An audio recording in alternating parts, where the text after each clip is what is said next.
Bismillahirrahmanirrahim. Assalamualaikum warahmatullahi wabarakatuh.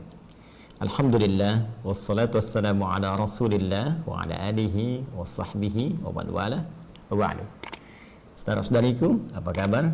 Semoga kita senantiasa dirahmati oleh Allah Subhanahu wa taala. Alhamdulillah, bersyukur pada Allah Subhanahu wa taala, kita telah disampaikan pada hari ke-6 di bulan Dzulhijjah, di hari Senin ini tahun 1441 Hijrah.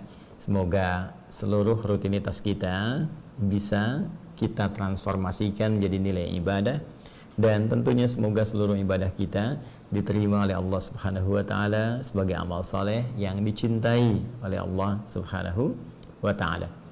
Baik, di program ini kita kembali akan melanjutkan diskusi kita seputar persoalan-persoalan yang terkait berkelindan dengan amalan-amalan utama di 10 hari pertama bulan Dzulhijjah.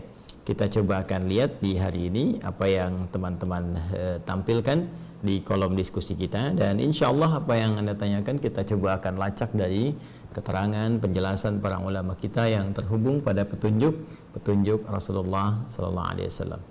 Baik, mari kita simak kembali. Mohon izin, seperti biasa saya tidak bacakan namanya, namun insya Allah ini sudah tercantum di bagian tempat diskusi kita di YouTube ya, yang disajikan oleh teman-teman panitia di staf admin kita di kolom komentar. Assalamualaikum Ustaz. Waalaikumsalam warahmatullahi wabarakatuh. Semoga dibahas oleh Ustaz insya Allah. Saya pernah mendengar bahwa kurban kita akan menjadi kendaraan orang yang berkurban saat di akhirat. Apakah benar Ustaz? Oh ya, saya pun demikian pernah mendengar dan membaca juga referensi-referensi terkait, khususnya ada riwayat yang disandarkan kepada Nabi sallallahu alaihi wasallam dengan kalimat istafrihu dhahayakum, ya, gemukkanlah, baguskanlah hewan-hewan sembelihan kalian, fa innaha matayakum 'ala sirat. Karena sesungguhnya hewan-hewan kurban, hewan-hewan sembelihan yang dibaguskan itu nanti akan datang di hari kiamat menjadi kendaraan kalian melewati sirat, ya, melewati jembatan penyeberangan yang menentukan antara rahmat ataukah azab, antara surga ataukah neraka. Namun demikian persoalannya, riwayat ini dan riwayat-riwayat terkait, ya, nanti ada beberapa jenis lafaz-lafaz yang berbeda. Ada yang thamminu, ya, atau yang azzimu, ya, besarkan, baguskan, cari yang terbaik di hewan kurban kalian, dan ujungnya sama, bahwa sungguhnya hewan-hewan itu akan menjadi kendaraan tunggangan kalian saat melewati as-sirat atau di hari kiamat. Seluruh riwayat-riwayat ini persoalannya dinilai oleh para ulama-ulama pakar di bidang ahli hadis itu sebagai riwayat-riwayat yang sangat lemah, bahkan sebagian diantaranya tidak memiliki asal, ya, sehingga disebut hadis-hadis yang bermasalah. Bahkan Ibnu Arabi Al-Maliki menyebut hampir seluruh hadis-hadis yang terkait dengan keutamaan-keutamaan penyembelihan korban, ya, yang dimaksudkan keutamaan ini yang berlebihan, yang seperti tadi disampaikan, itu tidak ditemukan kekuatannya, ya, atau dipandang lemah, ya, dalam persoalan-persoalan terkait dengan keutamaan-keutamaan penyembelihan hewan kurban. Di sini kita bisa temukan beberapa ulama mengomentari spesifik atas riwayat yang tadi disampaikan, seperti Al-Imam Ibnu Hajar Al-Asqalani dalam Talhisul Habir juga menyebut riwayat ini sangat lemah sekali. Demikian dengan misalnya As-Sakhawi, ya, As-Sakhawi pakar di bidang penelitian hadis, beliau punya kitab namanya Maqasidul Hasanah, juga senada dengan Ibnu Hajar Al-Asqalani, menilai hadisnya sangat lemah sekali. Demikian juga Al-Munawi dalam Faidul Qadir, beliau menyebut bahwa ini pun sangat lemah sekali. Dan beberapa ulama termasuk Al-Imam As-Suyuti juga beliau menilai bahwa hadis ini sangat lemah sekali. Namun ada yang menarik, beberapa komentar para ulama, sekalipun pandangan mereka menyebut bahwa ini riwayat-riwayat ini lemah, bahkan pada sebagian riwayatnya yang lain itu tidak ada asalnya, tidak ada ketersambungan kepada Nabi SAW, sehingga disebut dengan hadis-hadis yang palsu, hadis-hadis yang cacat sanad. Namun demikian, ada komentar yang sangat juga cukup bagus dari sebagian kalangan ulama yang menyebutkan bahwa boleh jadi perkataan-perkataan ini sesungguhnya bukan ingin menunjukkan maksud dari real aslinya ini menjadi kendaraan, tapi berupa majas atau kiasan, karena ungkapan-ungkapan dalam bahasa Arab itu seringkali juga bisa bermakna kiasan. Apa maksudnya? Maksudnya adalah hewan-hewan ini, ya, jika memang kita bisa mencari yang paling bagus, mencari yang paling baik, maka dimungkinkan pahalanya semakin bagus. Ya, semakin baik, semakin banyak. Dan dengan banyaknya pahala ini yang akan memudahkan kita melewati as-sirat karena timbangannya semakin besar. Timbangan semakin banyak.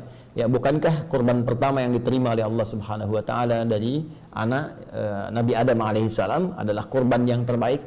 Ya, kurban yang paling bagus, ya kan? Seperti disebutkan, diisyaratkan di Quran surah ke-5 Al-Maidah ayat 27 itu. Ya, watlu alaihim naba abnai adam bil haqqi idh qarraba qurbanan fatuqbila min ahadihima ya walam yutaqabbal minal akhar. Dan bacakanlah Muhammad sallallahu alaihi wasallam, ajarkan kepada mereka kisah tentang dua anak Adam ya alaihissalam dengan kisah yang sebenar-benarnya ketika mereka dimintakan oleh Allah Subhanahu wa taala untuk menunaikan ibadah kurban, ya maka diterima yang satu, yang lainnya ditolak. Siapa yang diterima ini adalah anak Adam alaihissalam yang berkorban dengan hewan ternaknya, ya dipilih yang paling bagus, yang paling gemuk, yang paling indah tampilannya, itu yang diterima. Sementara yang satunya lagi tidak mendapatkan penerimaan karena memilih kualitas yang paling jelek dari hasil perkebunannya. Nah, ini di sini ya kemudian terlihat bagaimana kesungguhan untuk berkorban itu sampai-sampai ketika Allah pun menurunkan surah Al-Kautsar ya kepada Nabi Muhammad SAW yang menjamin surga terbaiknya dengan segala keindahan nikmatnya, sampai-sampai Allah memerintahkan Nabi bersyukur untuk memperbanyak salat, kemudian juga berkorban ya. Dan perhatikan kalimatnya, inna a'tainakal kautsar fasalli, ya maka salatlah li rabbika, kepada Rabbmu, ya, wanhar, ya dan berkorbanlah. Kalimatnya menggunakan nahar. Nahar itu sepakat dalam bahasa Arab digunakan untuk apa? Unta. Ya, hewan sembelihan untuk unta. Sedangkan unta tingkat yang paling tinggi, yang paling bagus, yang paling besar, yang paling banyak manfaatnya. Nah, ini memberikan isyarat kepada kita bahwa jika kita akan berkorban, maka dengan anggaran yang mungkin kita bisa keluarkan, cari yang paling bagus hewannya. Jika harta kita misalnya cukup berlebih, maka dengan harta itu cari yang paling terbaik. Ya, cari yang paling bagus, yang paling gemuk, yang paling banyak manfaatnya. Maka dari situ apa yang bisa didapatkan? Keikhlasan kita dengan berkorban itu yang menjadikan pahala bisa berlipat. Dengan pahala berlipat, mizannya semakin kuat, semakin berat, dan dengan semakin berat ini itu yang berpeluang kemudian menghadirkan ridha Allah Subhanahu wa taala, menutupi kesalahan kita sehingga mempercepat kita melewati sirat. Barangkali ini yang dimaksudkan menjadi kendaraan dalam konteks amalnya, bukan konteks kemudian hewannya, karena Allah sendiri menyampaikan dalam surat Al-Hajj ayat ke-37, la yanalallaha luhumuha wala dima'uha walakin yanaluhu taqwa minkum. Yang sampai kepada Allah itu bukan dagingnya, yang sampai bukan darahnya, tapi yang sampai kepada Allah ketakwaan kitanya. Dan dengan takwa ini kendaraan terbaik dan pakaian terbaik yang kita kenakan untuk bisa menghadap Allah dan mempercepat kita melewati sirat guna menuju rahmat Allah Subhanahu wa taala, yaitu surganya. Walibasut taqwa dzalika khair, dan pakaian takwa itulah pakaian yang terbaik. Jadi kita simpulkan dari segi sanad kualitasnya sangat lemah. Bahkan bukan hanya sangat daif jiddan, tapi juga ada yang la aslalahu, nggak ada asalnya, ada yang palsu dan sebagainya. Tapi dari segi matannya, dari segi isinya, ada isyarat yang menunjukkan ini bermakna kiasan, dalam arti pemahaman memperbagus hewan kurban supaya pahalanya banyak, dan dengan pahala itu itulah kendaraan terbaik untuk menuju surga dengan rahmat Allah Subhanahu wa ta'ala. Saya kira demikian cara memahaminya.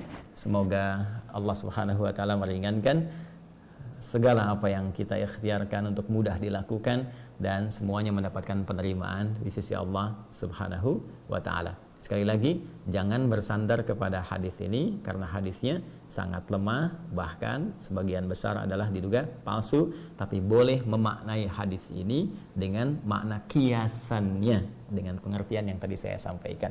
Allahu ta'ala a'lam bissawab. Subhanakallahumma wa bihamdika asyhadu an la ilaha illa anta astaghfiruka wa atubu ilaik. Assalamualaikum warahmatullahi wabarakatuh.